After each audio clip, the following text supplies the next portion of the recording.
There is a reason 12 of the richest, most powerful families in Robertson County, Tennessee abandoned their own surnames between 1847 and 1860. These men controlled the courts, the banks, the land, and even the votes. Yet they ran. They sold their homes, burned their letters, and warned their children never to speak their former names again. Some fled to Missouri, some to Texas, and some disappeared entirely. What terrified them was not a war. It was not disease. It was a woman they once owned. A woman who saw everything. Her name was Eliza Harwell. If you want more terrifying stories from American history that sound impossible but are true, subscribe and hit the notification bell. Now let me take you back to the beginning, before the scandal, before the curse, before the 12 families unraveled. It all started in the spring of 1824. Part 1. The Eyes of Eliza Harwell. Robertson County, Tennessee in 1824 was a place built on beauty and brutality at the same time. The tobacco fields shone green under the sun, stretching across the land like a sea of money. Wagons rolled down dusty roads carrying cotton, whiskey, and produce toward the markets in Nashville. From a distance, it looked peaceful. Up close, it was a world running on forced labor. Springfield, the county seat, was proud of its courthouse and proud of its newly built mansions. But everyone knew the truth. Wealth flowed out of the fields and out of the hands of the 73 enslaved people working the Harwell plantation. Their sweat kept the county alive, yet their names rarely appeared anywhere except in ledgers. The Harwell plantation covered 800 acres of some of the best land in Tennessee. At the center stood a 2-story brick house with a wide porch that caught the cool evening wind. Behind it stretched the barns, sheds, workshops, and the long rows of cabins where the enslaved men, women, and children lived. Colonel James Harwell ran the plantation, a man known for his charm in public and his cruelty in private. People whispered about things he did after dark, things no one dared say out loud. But his power made him untouchable. Landowners shook his hand, judges shared his table, politicians borrowed his money. And yet his entire world would one day collapse because of a child born in the cabin row behind his home. On a cool March morning, a girl came into the world. Her mother, Sarah, had survived the horrors of the Middle Passage as a child and carried scars on her back and in her memory. The midwife Ruth, old and wise, had delivered babies for decades. But when she wiped the newborn's face, she froze. The child looked up at her with one pale blue eye and one deep brown eye. Ruth had seen storms, sickness, and sorrow in her long life, but she had only seen this once before. People had stories about eyes like these. Some said they belonged to children who could see the dead. Some said they meant trouble. Others believed they were a sign of fate choosing someone for something bigger. Ruth wrapped the baby tightly and said softly, "Child got different eyes. Seen it once before. That child lived a long life, nothing wrong with her. Just different." Her voice was calm, but Sarah saw how Ruth's fingers trembled. She saw the nervous glance toward the doorway, as if she feared someone might overhear. Sarah understood danger better than most. On a plantation, fear spread faster than fire. She held her baby close. In that moment she made a decision. She would name her daughter Eliza. A name that sounded strong. A name that sounded like it belonged to someone who mattered. Life in the quarters followed its usual rhythm, and at first Eliza grew up like every other child. She ran barefoot in the dust. She helped her mother in the evenings. She played games with the other children. The white children stared at her eyes from a distance, whispering the stories their parents had passed down. But they kept away. Fear made them quiet. What made Eliza different was not her eyes. It was her mind. By age 4 she could repeat stories she heard once, word for word. By 5 she remembered every face she ever saw and every conversation she overheard. By 6 she could tell you who visited the Harwell house last month, what they wore, what they talked about, and what time they left. Her mother noticed first. Then Martha noticed. Martha was the head housekeeper, trusted by the Harwell family for 30 years. She understood how dangerous intelligence could be in a child who was not supposed to have it. One evening she came to Sarah after dark, her voice barely a whisper. "That child remembers too much. She hears something once and keeps it forever. You know what happens when they notice a child like that. Sarah felt her stomach twist. What you saying I should do? Teach her to forget, or at least act like she do. Make her ask a question twice even if she know the answer. Make her seem like the others. You protect her by making her small. Sarah felt a deep sadness, but she nodded. She would rather crush her daughter's brilliance in the open than watch someone else crush her life in secret. But the problem was simple. Eliza remembered everything, and no matter how hard Sarah tried to teach her to hide it, some things could not be made small. Some truths could not be forgotten. Especially the truth she would discover in the Harwell house. The truth that would destroy 12 families.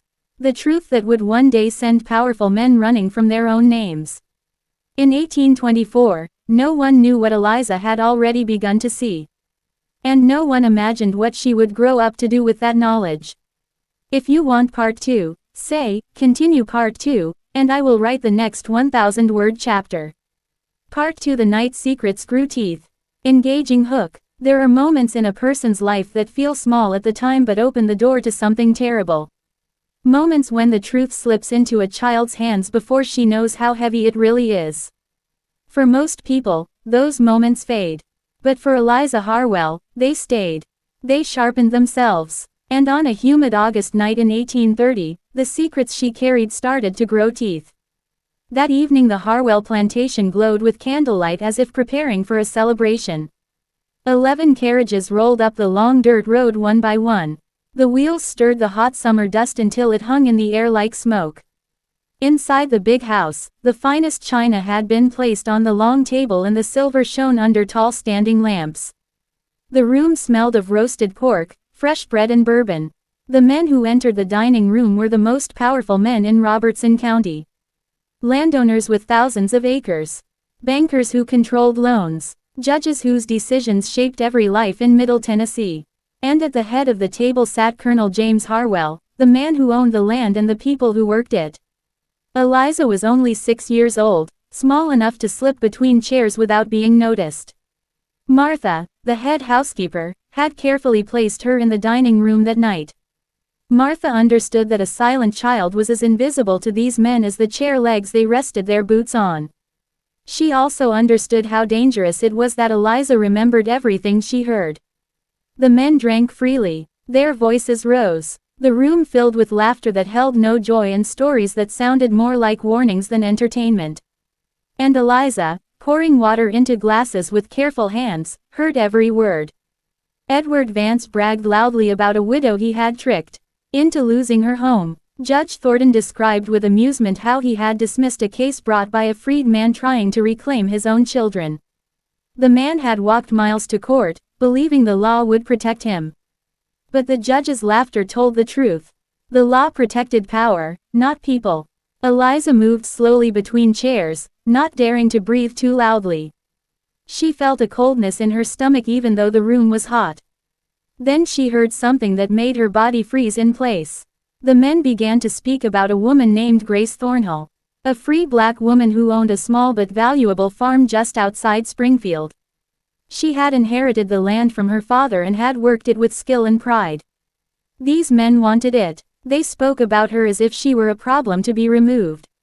They discussed how her father's will might be questioned, how her freedom papers might suddenly appear incomplete, how a fire or a debt might open the door for them to take everything.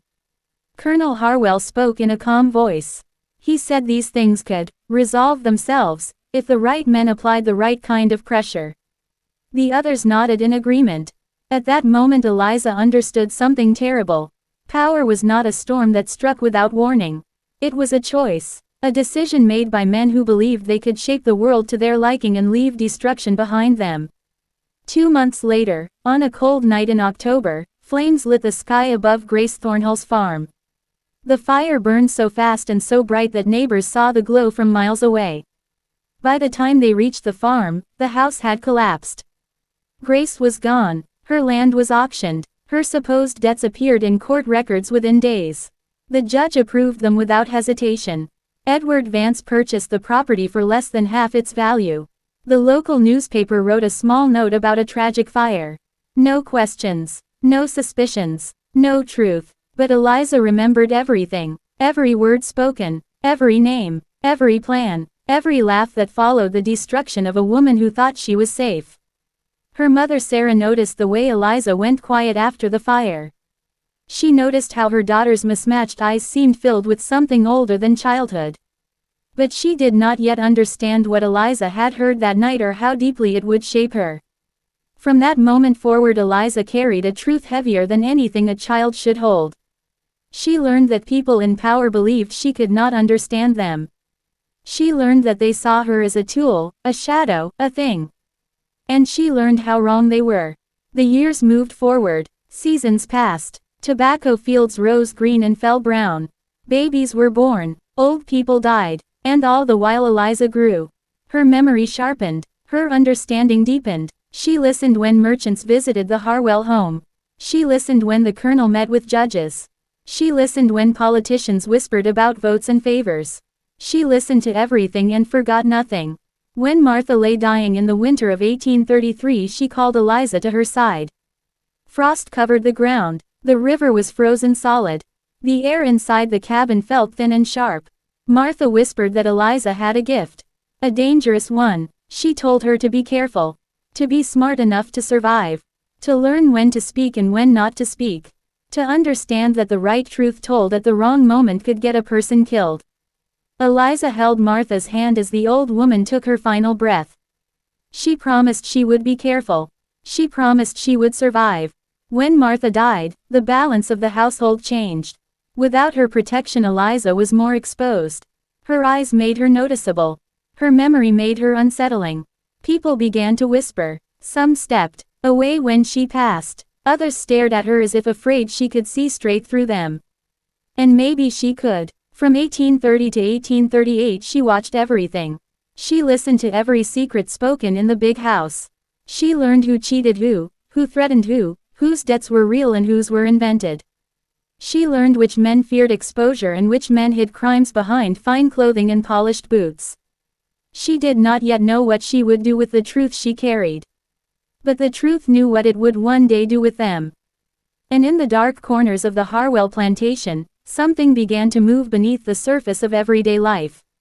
Something silent, something patient, something that waited for the moment when a young woman with two different eyes would finally decide to speak.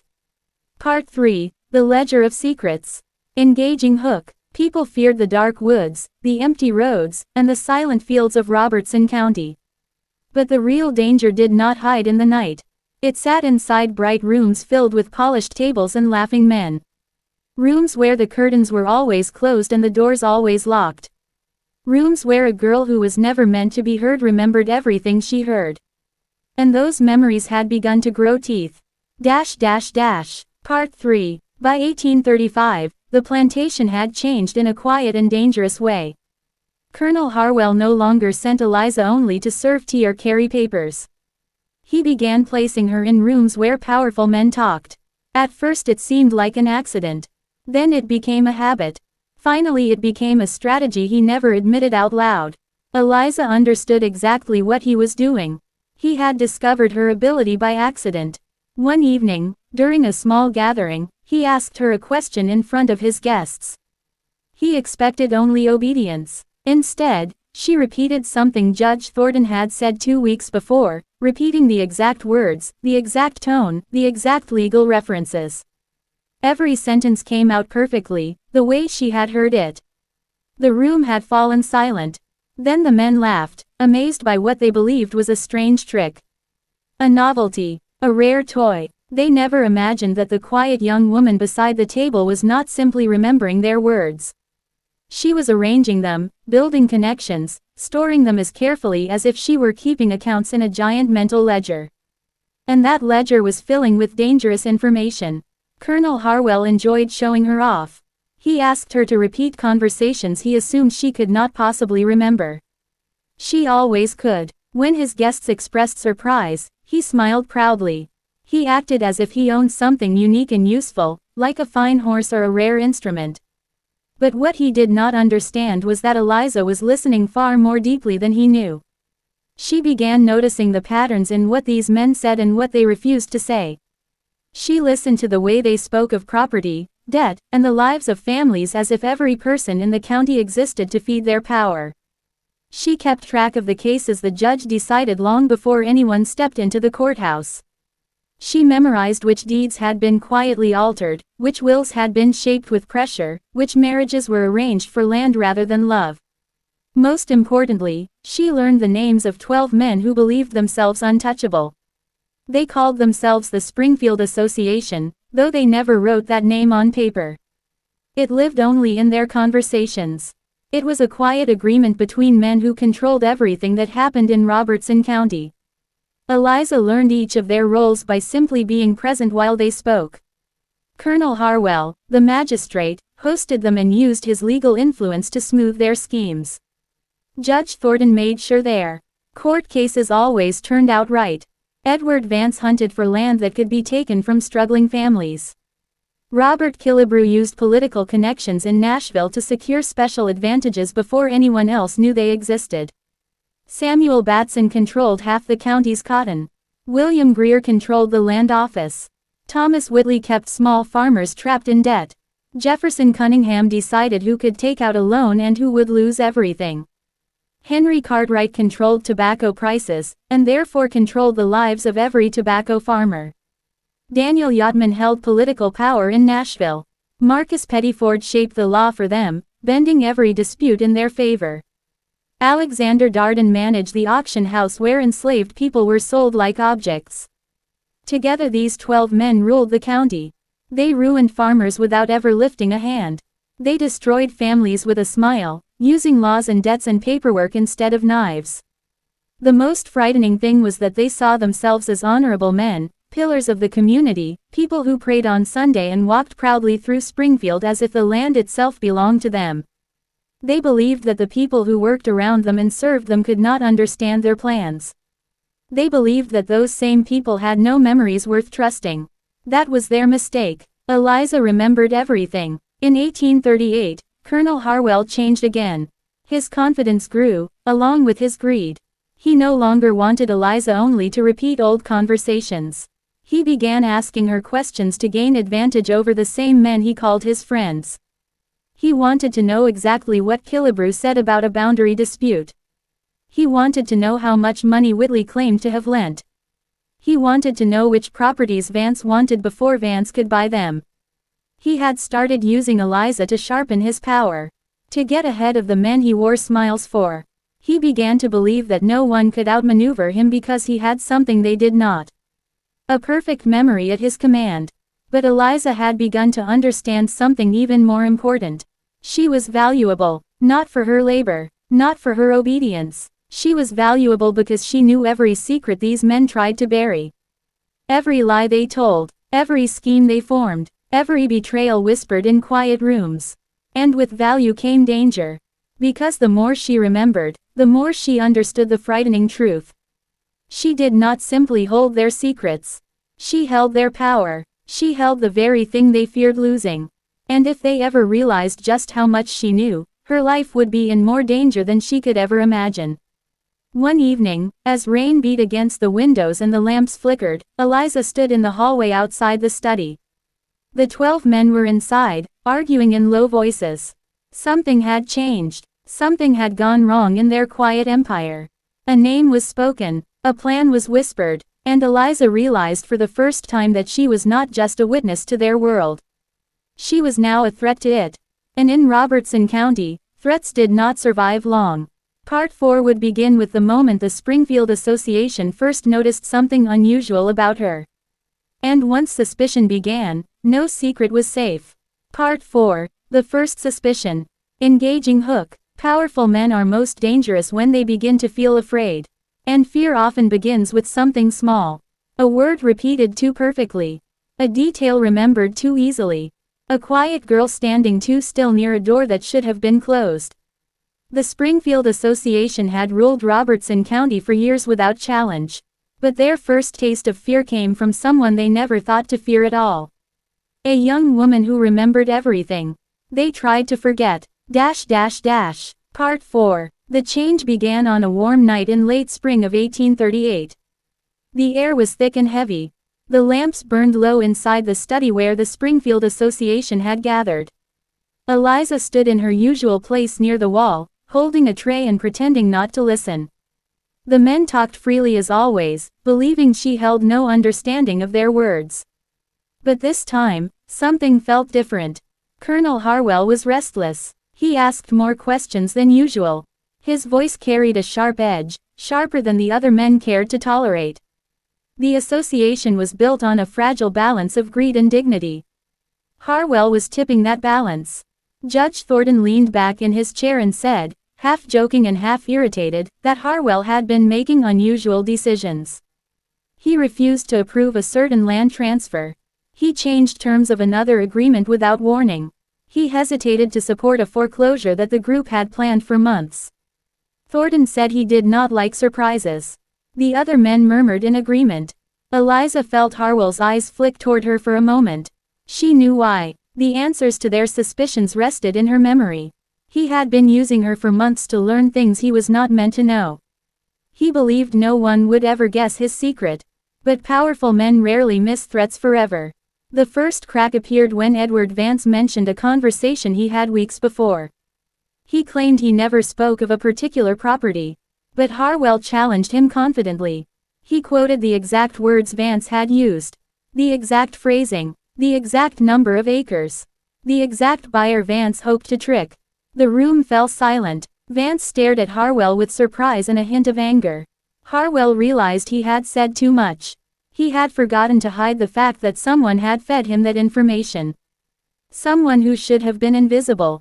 Someone standing in the corner of the room right now. Eliza kept her eyes on the floor. She felt the weight of every breath in the room. She could almost feel the moment suspicion bloomed. Marcus Pettiford spoke first. His voice was calm but cold. He asked Harwell how he came to know details he should not have known. Harwell laughed it off and said that he simply had a good memory. But the men in the room had known him for years. He was not a man known for remembering details. Thomas Whitley narrowed his eyes. He turned slowly. His gaze landed on Eliza. She stood perfectly still, her hands steady, her face calm. That was when something shifted. For the first time since they began using Harwell's study as their private meeting room, one of the members truly looked at her. Whitley asked her to repeat what Vance had just said. It was a simple test. A harmless question on the surface. But his tone made it clear he was hunting for something. Eliza answered softly with the exact words Vance had spoken minutes earlier. The room grew colder. Whitley then asked her what Judge Thornton had said 20 minutes earlier. She repeated the two. Her voice was calm. Her memory was exact. She offered no emotion, no hesitation. Cunningham, the banker, set down his pipe. His voice dropped lower. He asked her what he had said in a meeting held last season. Harwell tried to interrupt, but the banker raised a hand to silence him. Eliza repeated the words perfectly, including the small joke Cunningham had muttered under his breath. Something he believed no one had heard. The men stared at her as if she were no longer human at all. As if she were something unnatural. For the first time in her life, Eliza felt fear from these men. It was not the cruel confidence she usually sensed. It was something far more dangerous. Curiosity mixed with fear, the most deadly combination. Harwell insisted that she had a strong memory and nothing more. He ordered her to leave. His voice trembled slightly, something the men noticed. He was losing control. She walked out of the room, her steps steady, though inside her heart pounded. Outside the study door she could still hear the voices rising behind her. Cunningham said that no one should have a memory that perfect. Yachtman said that no enslaved person should ever hear the kind of things she heard. Cartwright suggested moving their meetings elsewhere. Then came the worst suggestion of all. Darden, the man who ran the auction house, said softly that there were ways to make sure a memory like hers could no longer cause trouble. Eliza felt a cold wave move through her body as she realized exactly what he meant. She knew that the men inside that room had destroyed lives for less. They had taken land, broken families, and ruined futures without blinking. Removing one young woman who had heard too much would be nothing to them. The door suddenly opened. Colonel Harwell stepped out. He looked angry, not at her, but at the men inside. He told her to go to the kitchen and stay there for the rest of the night. She walked quickly through the hallway. Her hands shook once she was out of sight.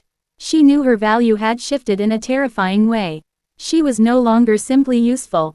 She was now suspicious. Suspicion brought danger. That night, long after everyone else went to bed, Eliza sat awake in her small cabin behind the kitchen. The moonlight filtered through the cracks in the wall. She pressed her hands together, trying to stop them from trembling. She thought about everything she had stored inside her mind. Every lie, every crime, every secret the men believed was safe. She realized something she had not understood before. Her mind was not just a ledger of their sins. It was a weapon, but weapons can only survive if they remain hidden. She made herself a promise in that quiet, fragile hour. She would pretend to be weaker than she was. She would pretend to forget things. She would pretend to be harmless. Because the moment these men believed she understood their power was the moment they would decide to destroy her. Yet something deeper glowed inside her. Something she did not yet recognize as courage. Perhaps even destiny. The Springfield Association thought they had discovered her secret. They had not discovered anything. They had only awakened it. Part 5. Whispers in the Walls.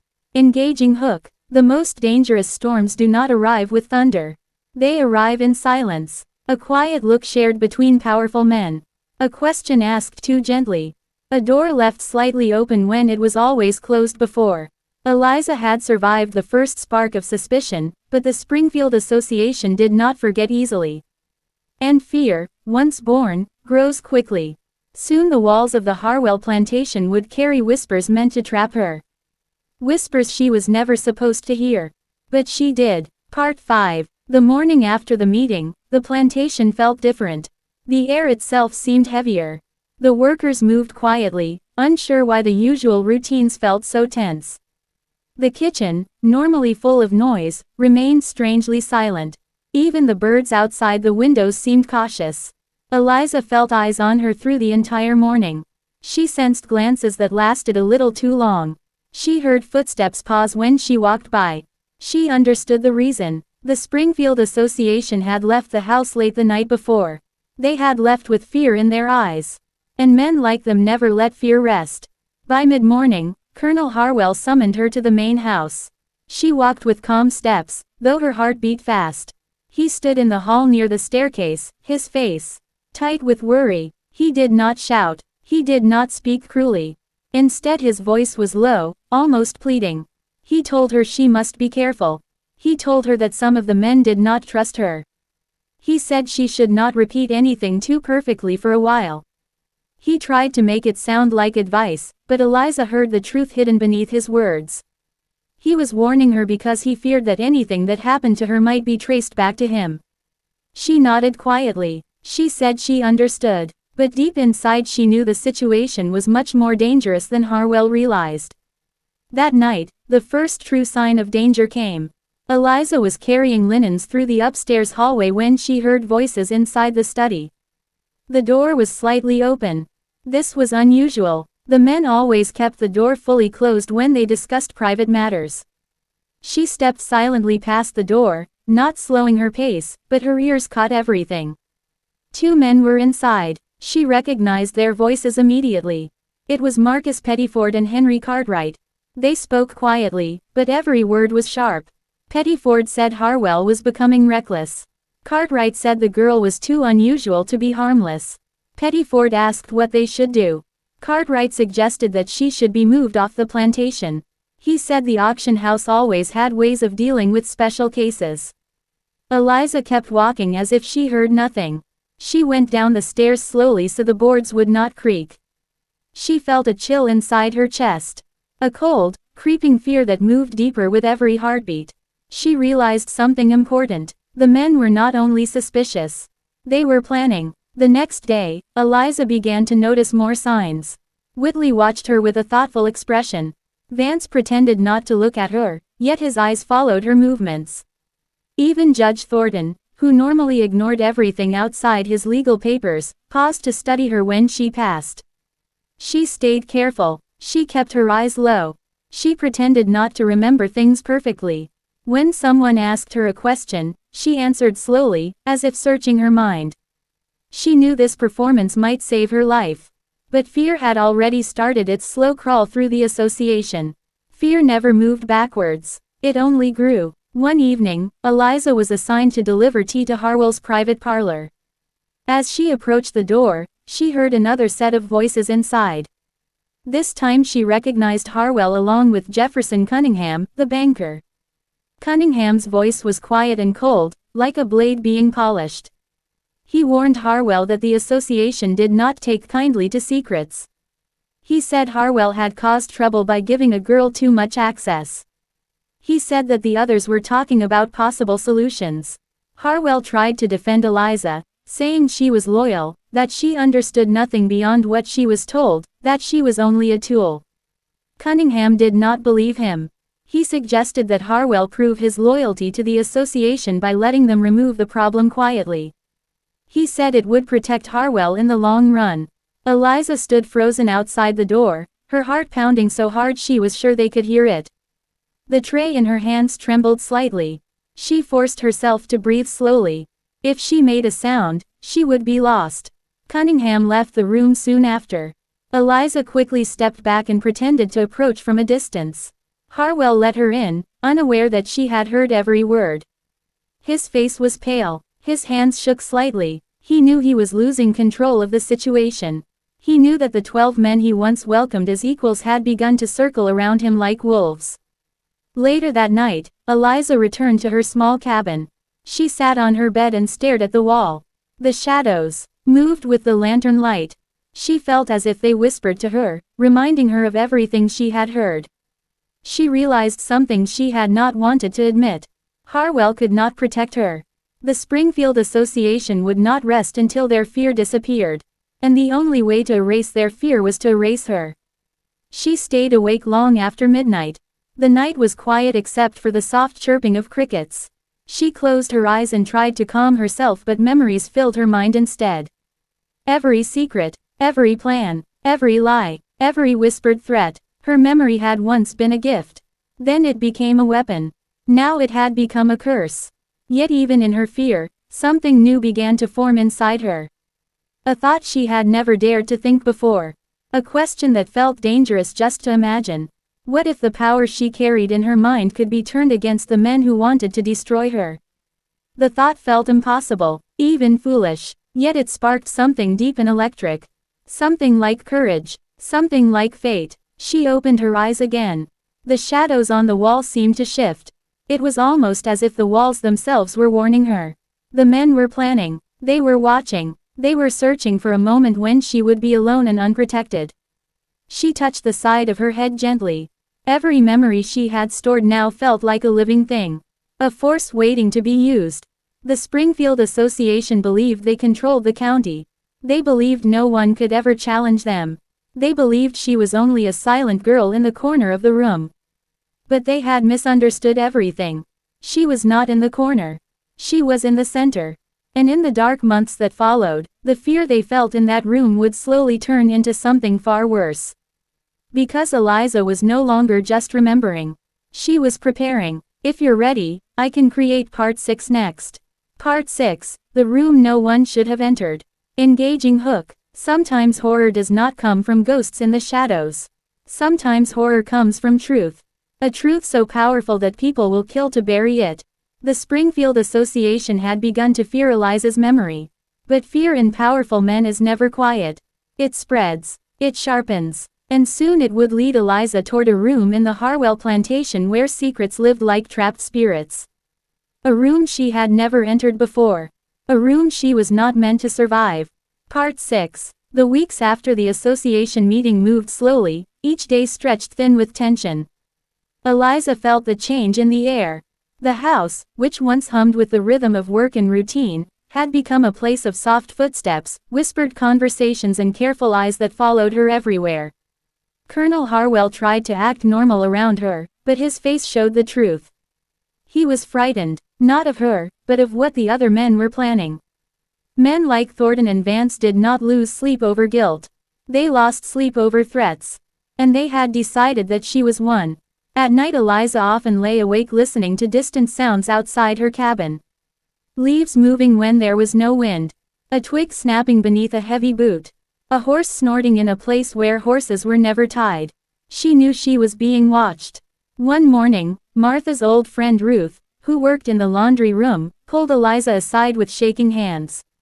Ruth whispered that she had overheard two white men talking near the smokehouse after sundown. They said the girl with strange eyes was causing problems. They said she might be moved soon. Moved was a word that carried terror. Moved did not mean relocation. It meant disappearance. Eliza thanked Ruth quietly and returned to her duties. She did not show fear. She had learned long ago that fear was something these men could smell. Instead she worked with calm steps, serving tea and carrying ledgers, but her mind raced. She needed to understand exactly what the association planned. Knowledge was her only defense. If she knew their secrets she could protect herself. If she understood their fear she could survive it. The chance came unexpectedly. One rainy afternoon Colonel Harwell sent her to clean the upstairs west wing. This part of the house was rarely used. It smelled of dust and old wood. Eliza moved carefully, wiping shelves and sweeping corners. When she reached the end of the hallway, she noticed something unusual. A door she had never seen open before stood unlocked. She paused. The door was thick and dark, heavier than the others. A single iron keyhole glinted beneath the handle. She knew Harwell always kept this room locked. Workers whispered stories about it. Some said it held old family belongings. Others said it held financial documents. Most avoided speaking of it at all. Eliza pushed the door gently. It opened with a long slow creak. Inside the room, the air was cold. The windows were shuttered, letting in only thin beams of light. Dust floated in the air like tiny ghosts. A heavy wooden desk sat in the center of the room. Shelves lined the walls, filled with leather books and thick folders tied with string. And everything smelled faintly of smoke. Eliza stepped inside. The door closed behind her with a soft click. Her breath trembled. She walked slowly toward the desk. Papers were spread across the surface. Names, numbers, maps, notes in Harwell's sharp handwriting. She recognized some of the names. Small farmers, widows, free people of color, people who had lost land in ways that never made sense. Her heart tightened as she realized the truth. This was not a storage room. This was the heart of the Springfield Association. A place where their plans were written and hidden. A place where every theft, every false foreclosure, every manipulated case was kept safe. A locked archive of evil. As she looked closer, she found something that made the room feel colder. A thick ledger lay open. At the top of the page was the name Grace Thornhill. Beneath it were details of debts that Eliza knew were false. She saw Pettiford's signature. She saw the date of the fire. She saw numbers that matched Vance's acquisition. She saw every detail written plainly, as if the truth did not matter because no one would ever see it. She felt anger rise inside her. Quiet anger, heavy anger, the kind that fills the bones. But then she noticed something else. On the next page was a list titled Contingency Removal Plan. Under the list were names. One name made her breath stop. Eliza Harwell. Her vision blurred for a moment. She forced herself to blink. Under her name were cold instructions. Observation, isolation, transfer, replacement of records, final settlement arranged through secure channels. The words felt like ice pressed against her skin. They did not say death. But the meaning was clear. She was not meant to survive. Suddenly she heard footsteps in the hallway. They were slow, heavy, coming toward the door. Eliza quickly moved behind the tall shelves on the left. She pressed her body against the shadows and held her breath. The door opened. Colonel Harwell entered. His face was pale. His clothes were damp from the rain. He walked straight to the desk, flipping through documents with shaking hands. He muttered to himself, words she could not understand. But his fear was obvious. He was searching for something. Eliza stayed frozen. She feared he might sense her presence. But he was too distracted. After a few minutes he left the room again, locking the door behind him. Eliza exhaled slowly. Her legs felt weak. She waited until his footsteps disappeared, then she slipped out through a side entrance for house workers and returned to her regular tasks. All evening her mind replayed the room. The documents. The list. Her name. The plan. She finally understood something she had not understood before. The Springfield Association would not stop. They would not be satisfied until every loose end was tied. She was the biggest loose end they had ever created. But she also understood something deeper. Something powerful. They could destroy land deeds. They could silence court cases. They could erase entire families from records. But they could not erase her memory. She carried the truth inside her. Every detail, every crime, every secret, every time they laughed while planning someone's ruin. And that meant she carried the one weapon they could not bury. She sat alone in her cabin that night with the candle burning low. Rain tapped softly on the roof. She whispered a single promise, not to anyone else but to herself. I will survive. She looked into the darkness and added another promise. And they will not. Part 7. The shadows that followed. Engaging hook. Sometimes fear does not stay in the place where it was born. Sometimes it follows you, step by step, even when you pray you have escaped. And on that cold night, everyone inside the old manor realized one terrible thing. The darkness they feared was no longer trapped in the basement. It was already walking among them. Night fell slowly over the manor, covering the hallways in dull orange light from the oil lamps. The air felt heavier than before, as if the house was holding its breath again, waiting for something to happen. No one dared to separate anymore. Everyone stayed close together in the large drawing room. Even the fire burning in the fireplace could not push back the coldness that crawled along the floor. Caleb sat near the front, staring at the boarded window. He could hear faint scratching sounds from outside, but he told himself it was just branches. It had to be branches. Mr. Dalton walked back and forth across the room, afraid to sit still. Mrs. Boyd prayed quietly under her breath, clutching the wooden cross around her neck. The others watched the door, waiting for it to open on its own the way it had earlier that evening. Everyone was shaking inside but trying not to show it. When the clock struck 9, the fire flickered and turned blue for a moment. Mrs. Boyd gasped. The light in the lamps dimmed. A cold wind rushed through the room, but no window was open. Caleb felt something brush the back of his neck. He spun around. Nothing there. But the feeling stayed. It felt like someone was standing just behind him, breathing slowly. Mr. Dalton stopped pacing. He lifted the lantern from the table. Something is wrong again, he said. But his voice was too quiet. Too unsure. He walked toward the hallway leading to the old servant quarters. Everyone watched him disappear into the darkness. A few seconds passed. Then the lantern light flickered in the hallway. Then it went out. Mr. Dalton, are you there, Mrs. Boyd called out. Silence. Caleb felt his heart pound so hard it hurt. He took a step toward the hallway even though every part of his body told him not to. The darkness in the corridor looked thick like smoke. He held his breath and listened. A whisper came from inside it. Not a voice he recognized. It sounded like 100 small voices speaking at once. Come back. Caleb froze. Mrs. Boyd screamed. Mr. Dalton ran out of the hallway suddenly, holding the lantern with shaking hands. His face was drained of color. He slammed the door shut and pushed a chair in front of it. Do not go in there, he said. They are moving. They are all awake. Everyone stared at him. What do you mean they? Caleb began. Mr. Dalton sank into a chair. In the darkness he had seen the shadows on the walls begin to stretch and grow. At first they had looked like shapes of old servants, the ones who once lived and worked in the manor. But soon the shadows twisted into shapes that had never been human. Long arms, crooked spines, faces that stretched too wide, eyes that glowed white. They were not reflections of anything alive. They were something else, something trapped long ago, something that wanted to move freely again. Before anyone could speak, the door behind the chair shook. Once, twice, harder. A deep dragging sound echoed from the hallway, like claws pulling across the wooden boards. Caleb felt the floor vibrate beneath his feet. The fire in the fireplace began to shrink and curl downward as if something was sucking the heat from the air. Everyone gathered closer. Then the chair slid away from the door by itself. Before anyone could stop it, the door creaked open an inch.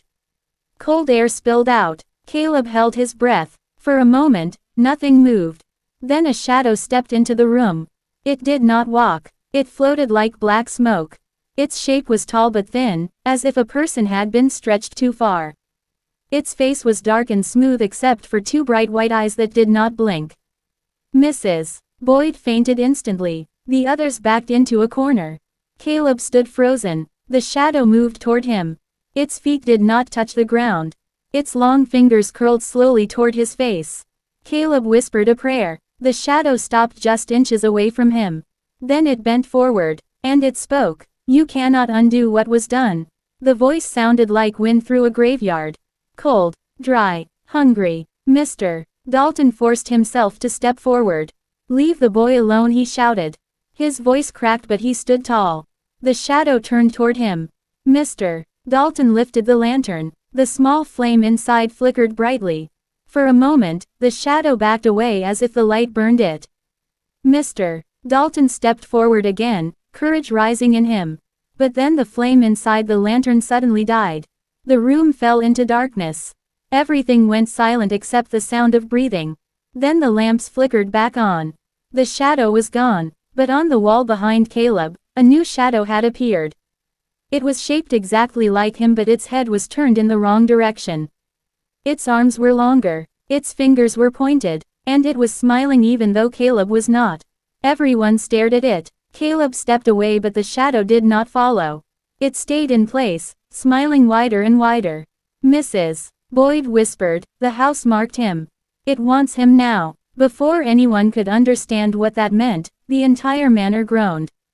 The walls shook. Dust fell from the ceiling. The floorboards under their feet shifted like something under the house was pushing upward. Caleb grabbed the table for balance. Mr. Dalton yelled for everyone to get out through the front door. People ran. Chairs fell. Lamps swayed. But when Mr. Dalton pulled open the front door, a blast of freezing wind knocked him back. Outside the porch was covered in thick black fog. Nothing could be seen beyond it. Not the trees. Not the yard. Not the sky. The house had sealed them in. The shaking stopped just as suddenly as it started. Then they heard it. A soft knock. Coming from the basement door. The one that had been locked since the first night. The knock came again. Slow. Patient. Caleb felt every hair rise on his body. The voice from the basement whispered through the walls. Let me out. And the others upstairs answered from the hallways. Let us in. The shadows were no longer waiting. They were surrounding them now. And the night had only begun. Part 8. The basement that breathed. Engaging hook. Everyone hoped the knocking would stop if they stayed quiet. But the knocking did not stop. It changed. It became slower. Deeper. As if something inside the basement was feeling the wood with its own hands, trying to understand how to break through. And the moment Caleb stepped closer to the door, the basement breathed. Dash dash dash. The basement door stood at the end of the narrow hallway. It looked older than the rest of the house. The wood was dark and uneven, swollen from years of dampness. The iron lock was rusted but strong. Everyone had avoided this door since they first entered the manor. It felt like the heart of the house. And now the heart was awake. Caleb stood with the others in the hallway. The lamps flickered again, throwing shaky shadows across the walls. The air was cold enough to sting their throats. Mrs. Boyd held her cross and whispered prayers that trembled in the air. Mr. Dalton pressed his ear to the door for a moment. He stepped back quickly. Something is moving down there, he said. Another knock came. Slow, heavy. It made the floor shake under their feet. Someone behind Caleb whimpered. Caleb reached out and touched the wooden door with his fingertips. It was warm, warmer than any door should be. He pulled his hand back. It felt as if something had pressed against the other side of the wood at the same time. Then the breathing started. A long slow inhale. A long slow exhale. The door pulsed softly like it was alive. Nobody spoke for several seconds. The breathing grew deeper, louder. It sounded like something huge was resting just behind the door. Mr. Dalton forced himself to speak. We cannot stay here. We must go upstairs. Away from this door. Now. But as they turned to leave, every lamp in the hallway went out. Complete darkness swallowed the space. Someone screamed. Caleb felt hands pushing against him, everyone moving in panic. He tried to find the wall. His fingers slid across cold wallpaper. He moved slowly, afraid of stepping on someone. The hallway felt tighter. The darkness felt thicker. Then a soft orange glow filled the space. The lamps relit by themselves. But they were not the same. The light inside them was dim and red, like embers at the bottom of a fire. The shadows on the walls stretched unnaturally far. Caleb looked around. No one was hurt, but everyone stared in fear at the basement door. It was slightly open. No one had touched it. A thin line of darkness spilled into the hallway. Not normal darkness. This one moved like fog, sliding along the floor toward their feet. Mr. Dalton shut the door again quickly and pushed his shoulder against it. Something pushed back from the inside. "Help me," he shouted. Caleb and 2 others ran to help him. They forced the door shut with all their strength. The lock held for now, but the thing inside pushed once more, harder this time, making the wood crack. "Mrs. Boyd cried, "That is not a person. That thing is not human." Mr. Dalton took a deep breath. "We need something to block this door. Furniture. Anything heavy." Before they could move, the house made a deep groaning sound. The walls shook. The floor vibrated under their feet. Dust fell from the ceiling. A loud creaking sound echoed through the hallway as if something massive had leaned against the outside of the house. Caleb grabbed the lamp and ran with Mr. Dalton toward the nearest room. They grabbed a wooden dresser together. It was heavy, old, and covered with scratches. They pushed and dragged it toward the basement door. The hallway lights flickered again. The breathing on the other side of the door grew faster. More excited. The wood creaked and splintered. Something hit the door from inside. Hard. The lock rattled. Mrs. Boyd screamed for everyone to hurry. They shoved the dresser against the door. The instant it touched the wood, the door stopped shaking. The breathing faded into silence. For the first time in minutes, everyone let out a breath. But the silence did not last. Far away upstairs, something fell. A loud crash echoed through the house. Then another. And another. It sounded like furniture being thrown. Like glass breaking. Like footsteps. Heavy footsteps. Caleb looked up the staircase. The upper floor was dark. Completely dark. Even the red lamps did not shine up there. Mr. Dalton's face tightened. "Something is on the second floor," he whispered. A cold whisper moved through the hallway. They heard it clearly. "Caleb." The voice was not loud. But it was everywhere. It slid into their ears. Into their bones. Mrs. Boyd grabbed Caleb's arm. "Do not listen," she said. "Do not answer." The second floor creaked again. Slow footsteps moved above them. Back and forth. Back and forth. Then they stopped directly above the basement door. Caleb could see small dust particles falling from the ceiling where the steps had paused. Something upstairs was standing still. Listening. Waiting. Then the basement door behind the dresser pushed again with a deep thud. The thing upstairs answered with its own thud. Then the door thudded harder. The thing upstairs thudded back harder. The house groaned loudly. Plaster cracked. The glass in the lamp nearest Caleb shattered. Sharp pieces fell to the floor. 2 things. One above, one below, both trying to reach them at once. The dresser slid an inch. Not outward, inward, as if something inside the basement was pulling it toward the door. Mr. Dalton held it with all his strength.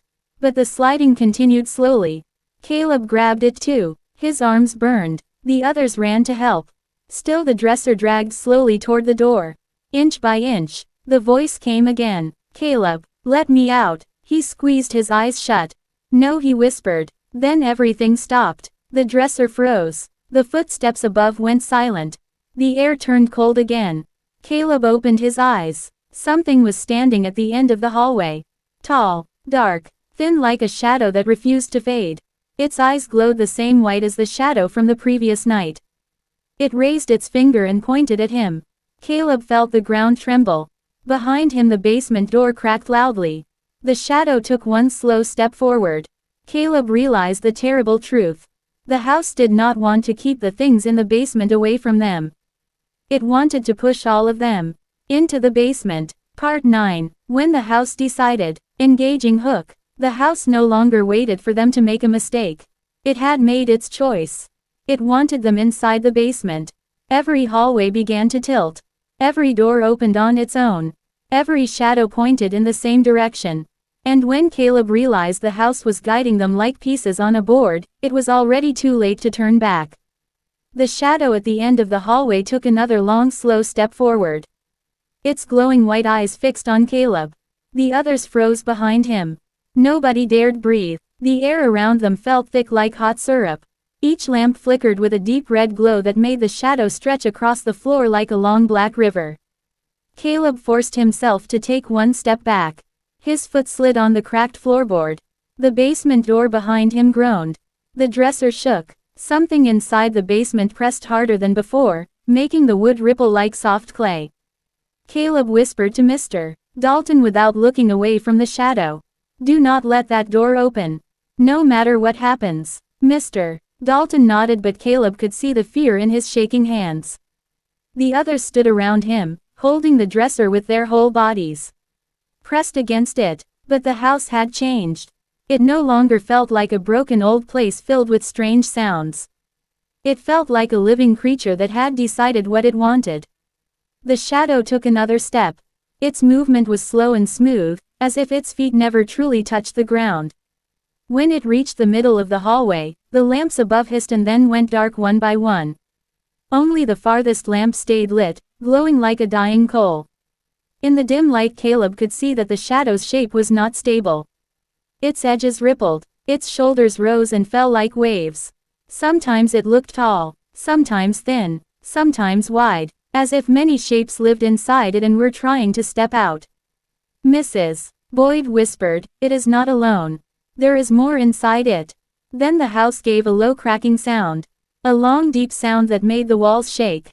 Plaster fell like snow. The floor tilted slightly toward the basement door. Everyone slid half an inch in that direction. Mr. Dalton gasped. "The house is pulling us." The dresser slid again toward the basement. This time faster than before. The group pushed back with their shoulders and legs, but the floor continued to tilt more and more. Caleb could hear the basement floor shifting below them, as though the space under the house was growing wider, opening like a throat. The shadow lifted its arm and pointed toward the basement. Not at the door, downward, as if telling the house where it wanted them to go. Caleb shouted at it, "Why are you doing this? What do you want from us?" The shadow did not answer. Instead it lowered its arm and touched the wall with one long finger. The wallpaper around that touch rotted away instantly. The wood beneath turned black and soft. A smell rose in the hallway like wet earth mixed with something old and dead. The house groaned louder. The dresser began sliding again. This time with unstoppable force. It dragged the people holding it like they weighed nothing. Mrs. Boyd screamed as the wood splintered under her hands. The dresser's legs scraped across the floor, leaving deep grooves behind. Caleb grabbed her and pulled her away before her legs went under the dresser. She collapsed against the wall crying. The others jumped back too. Without their weight, the dresser shot forward and slammed into the basement door with a loud crash. The door burst open. A wave of cold air blew into the hallway. Not normal cold. It felt like stepping into a winter grave. The darkness inside the basement moved like water, rising up the stairs, spilling out across the floor. It crawled around their shoes. It wrapped around their ankles. The shadow's eyes glowed brighter as the basement darkness reached Caleb's feet. He felt it like fingers gripping his skin.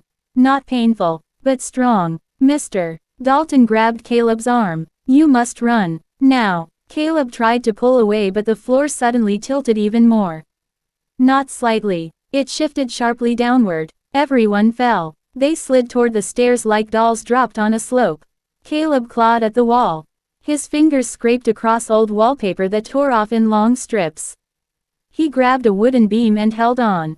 Mr. Dalton slid past him and grabbed Caleb's waist to stop himself. Others slid around them screaming. Their bodies hit the wall beside the stairs. Some managed to grab onto door frames. Others held onto each other. The shadow drifted closer. It did not slide. It floated. The red lamp behind it finally went dark, leaving only its glowing eyes to show its shape. Caleb shouted, "Do not let go. Hold on." But the basement darkness was rising faster. It climbed the stairs like smoke, thick and heavy. It touched the boots of the first man nearest the staircase. He screamed, not because of pain, but because his body stiffened instantly. Frozen, his face went pale, his eyes went blank, and the darkness dragged him down one stair at a time. Mrs. Boyd cried out the man's name. But he disappeared quickly into the basement. Another man slid and could not grab anything in time. The darkness wrapped around him and pulled him too. The screams echoed from the deep place below them. Caleb held onto the beam harder. Mr. Dalton's weight pulled on him. The wall creaked. The beam shook. The shadow stood only a few feet away now. Its glowing eyes stared at him like it could see every shadow inside his mind. Then it spoke again. Caleb, you do not belong to them.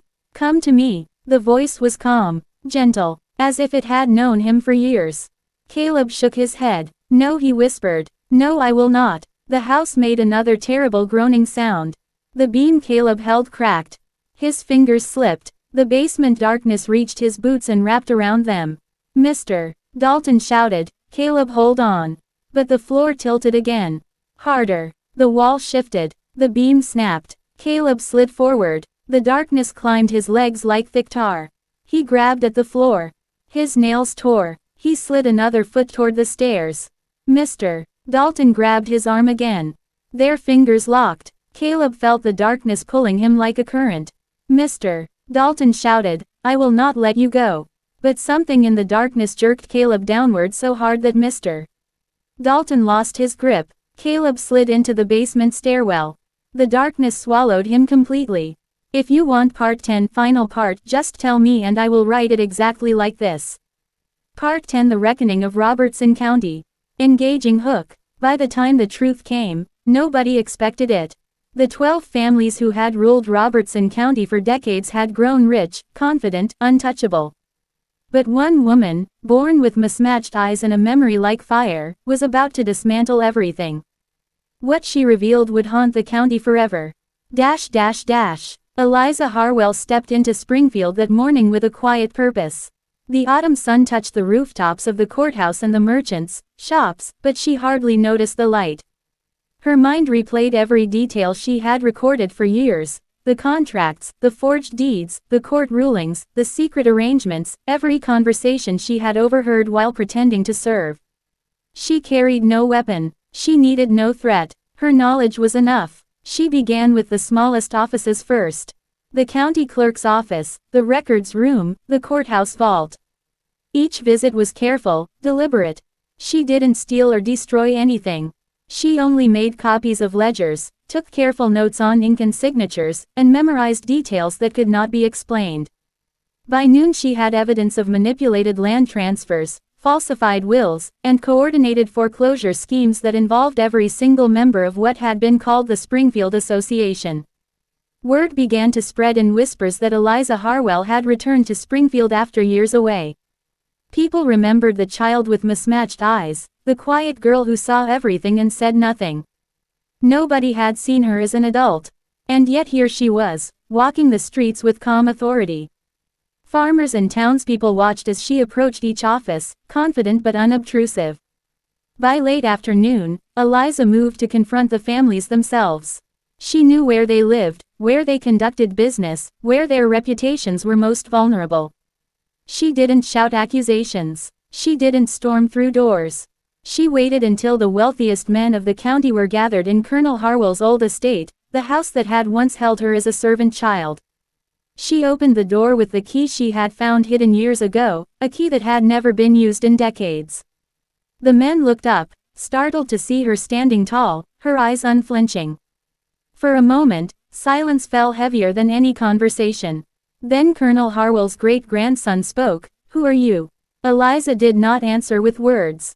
She began to lay out evidence on the table: contracts, deeds, court filings, and letters, documents that proved each scheme, each deceit, each underhanded move that had enriched their families at the expense of others. She recited conversations she had overheard as a child, noting inconsistencies between what had been said and what had been officially recorded. She described patterns in bank loans, pricing, property acquisitions, all meticulously remembered. The room grew hot with tension. Faces turned pale. Fingers trembled over silver cups and ledgers that suddenly seemed meaningless. Every man realized the foundation of their authority, built over decades, rested on secrets they believed no one could know. And now someone did. Edward Vance's grandson stammered, "This is impossible. We follow the law. All our deeds are legal." Eliza's voice was calm but sharp. "Legal on paper. Corrupt in practice. I remember everything. You were careless. You spoke too freely in my presence. You assumed a child could not understand. But I did. And now the county will see what you hid for generations." One by one, she revealed the manipulations that had destroyed lives, the land taken from widows, the false debts imposed on farmers, the court decisions engineered to benefit them. She revealed the murders and fires that had been suspiciously timed, the hidden partnerships, and the forged documents. For every fact she presented, she could name the witnesses, the dates, and the precise wording of conversations that had been thought private. By evening, the men were broken. Their families' wealth had been exposed to scrutiny. Newspapers and town criers began to publish the evidence, and public outrage mounted. Citizens demanded investigations. Local courts had no choice but to begin reviewing the cases. The legacy of corruption, previously invisible, was suddenly undeniable. Some tried to flee. Others attempted bribery, pleading with her to destroy evidence. She refused. She was not merciful, not because she was cruel, but because justice had waited too long. She had witnessed destruction, cruelty, and exploitation for more than 2 decades, and she would not allow it to continue unchallenged. By nightfall, the 12 families were ruined. Many were forced to sell properties at a fraction of their value. Several faced criminal charges, others lost social standing and influence. Entire estates were confiscated or placed under review. Families who had once believed they were untouchable were now dependent on the same laws they had twisted for personal gain. Eliza Harwell did not remain to watch all the consequences. Once her work was done, she disappeared into the forests beyond Springfield. Some said she left for another state, carrying her knowledge like a torch to illuminate corruption elsewhere. Others whispered that she had returned to the shadows, content to leave history to reckon with itself. Springfield slowly healed. Property was restored to rightful owners, and some of the families never recovered from the loss of wealth and prestige. The stories of fires, forced foreclosures, and manipulated courts became cautionary tales, whispered in fields and front porches for generations. And always, there was the memory of the woman with mismatched eyes who remembered everything and spoke only when the time was right. The county learned that power, built on secrecy and fear, could crumble when faced with a mind capable of seeing clearly. Eliza Harwell had no supernatural gifts, no magical powers, yet her understanding of truth and her patience became the most dangerous weapon the powerful had ever faced. She had waited, observed, and acted at the perfect moment, proving that knowledge is the most terrifying force of all. Springfield would never forget, nor would Robertson County. If you loved this story, subscribe for more dark tales from American history. Share this video with friends who love mysteries and historic horror. Drop your thoughts in the comments, tell us which part shocked you the most.